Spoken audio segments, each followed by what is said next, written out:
loves! Tara, samahan niyo akong maglinis dito sa napakaganda at napakalaking bahay ni Madam. Wow! Malinis na talaga yan. For the video lang ang person. Kaya dapat sipag-sipagan. Hindi tayo marunong mag-voice over. Pero marunong naman tayo maglinis ng bahay.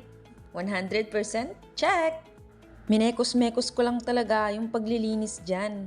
Para naman nakikita sa CCTV na masipag ang person. Dahil tayong mga Pilipino, kahit walang dumi, dapat malinis. Pagkatapos ko nga sa isang banda, dito naman ako sa isang banda. Binuhat ko na rin yung maliliit na tawla. Tawla pala ang tawag ni Madam dyan. Pero ang tawag sa atin ay maliliit na lamesa. May natutunan na naman akong Arabic words dito sa ibang bansa. Hindi mo talaga matututunan ng isang bagay o ang isang salita pag hindi ka napunta sa isang lugar kung saan may iba't ibang salita na hindi mo naririnig sa iyong bansa. Noon nga, nung hindi ko pa naiintindihan yung mga binibigkas niya, nagmumuka akong tanga. Pero unti-unti ko ring natututunan yung mga salita na araw-araw ko ding napapakinggan.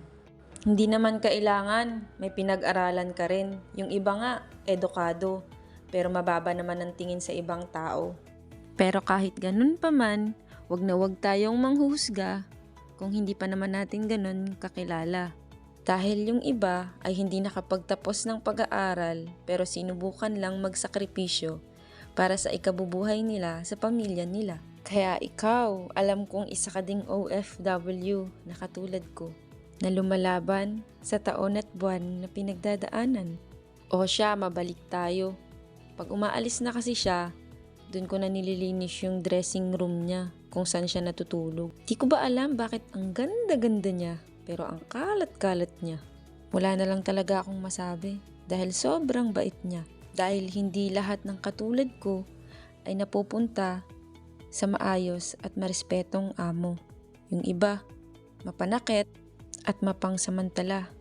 Minsan pa nga, hindi ka makakakain. Tapos magkukulong ka na lang sa kwarto mo. Meron pa, umiiyak kasi hindi na niya kaya. Sobrang blessed ko na lang dahil napunta ako sa maayos at marespetong amo. Kaya sa iba na hindi nararanasan yung gantong sitwasyon, proud pa rin ako sa inyo dahil nakakaya nyo yung tatag, tapang, lalong-lalo na yung pagtitiis para sa pamilya. Kaya my loves, dapat lagi ka lang lalaban. Pagkatapos ko pala doon, magwalis, tanggalin yung mga alikabok, inayos ko na yung mga pabango niya. Sa sobrang daming ang pabango niya, halos hindi na magkasya sa lagayan. Ewan ko ba bakit ito ang pinakamahalaga sa kanila. Kung tayo sa Pilipinas, kontento na sa dalawa o isa na pabango, sila hindi. Parang si Daniel Padilla, hindi kontento sa isa. Char! Uy! May issue tayo niyan. Pero ang pinaka-the best talaga dito, kung anong meron siya, binibigyan niya rin ako. Napaka-super bait talaga. Wala akong masabi. Kaway-kaway sa mga kadama na katulad ko dyan. Parehas ng amo. Hindi mahigpit, nakakakain ng maayos, nakakatulog ng maayos, at higit sa lahat, may mahabang pahinga. Pagkatapos ko pala dito, syempre, to the clean, to the clean, to the clean na tayo. Char! Uy! Kaya parang mga 15 minutes ko na lang siyang nililinis kasi araw-araw kong ginagawa. Ang everyday routine ko lang naman is yung mag-mop at magwalis ng mga alikabok. Pero yung pagpupunas ng mga salamin at iba't iba pang salamin sa bahay niya is once a week lang. Sa sobrang dami niyang makeup, hindi ko alam kung nagagamit niya pa ba lahat. Kung ako noon, kung kailan lang mauubos, tsaka ko napapalitan. Pero siya, hindi pa ubos, pinapalitan na. Uy! Parang si Daniel Padilla. Char! Issue! Huwag niyo ako i-bash. Sorry na, hindi pa ako nakaka-move on sa breakup nila. After ng main mirror, dito naman ako kung saan lagi niyang ginagamit. Pinupunasan ko muna siya ng basang towel. After nun, is pinupunasan ko siya ng tissue para mas maganda at mas clear yung salamin. Kung tatanungin niyo ako kung ano yung itim na yan, ayan yung tinatawag nilang abaya. Hindi sila lumalabas nang hindi sila nakaganyan. Dahil ang mga babaeng Muslim ay dapat paglalabas ng bahay ay tagong-tago buong katawan nila. Kaya ayan, tamang ayos lang ako dyan. Naisipan ko pang itry yung mga damit niya na yan. Pero nung tinry ko, nagmukha akong white lady na itim.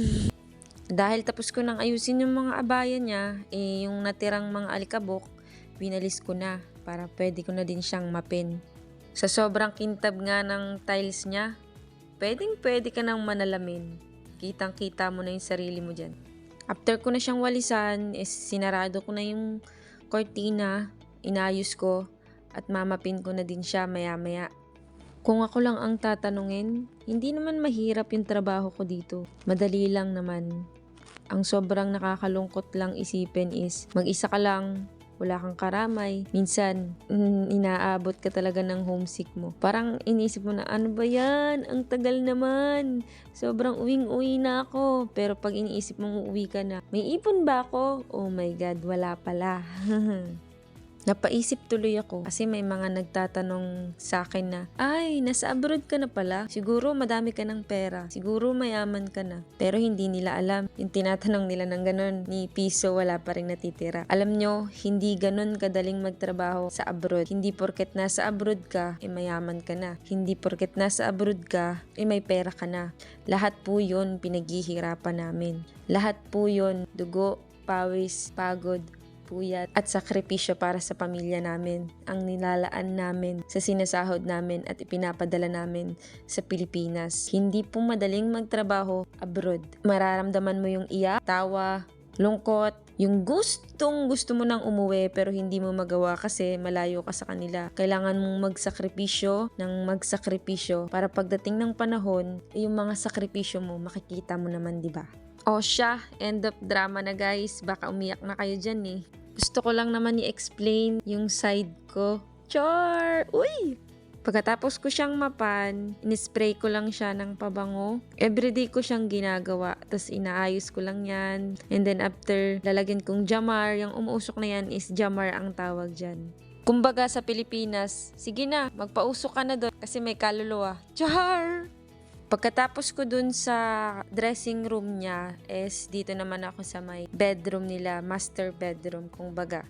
Spray lang din and then konting usok. Yung ginagamit ko na yun na jama, mabango siya. Then, I have some Arabic words na ituturo ko sa inyo guys pag pinagjajamar niya ako.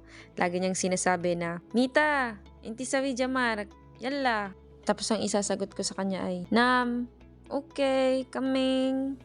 Then, after ko dun sa master bedroom, pumunta na ako sa CR, nilinis ko na, kinuskus ko na, minekos-mekos ko na nang matapos na. Char. Tapos, pagkatapos magmekos-mekos sa CR, nagmekos-mekos na ako dito sa hallway. Nilinisan ko na siya. Tapos ko na siyang walisin, so mamapin ko na lang siya hanggang dun sa dulo. Everyday ko naman tong nililinis, kaya hindi naman ganun kadumi. Mga bakas lang ng mga sapatos ko. Kasi ako lang naman yung dumadaan dito. So, at dahil tapos na nga tayo for today's video guys. Maraming salamat. Bye-bye!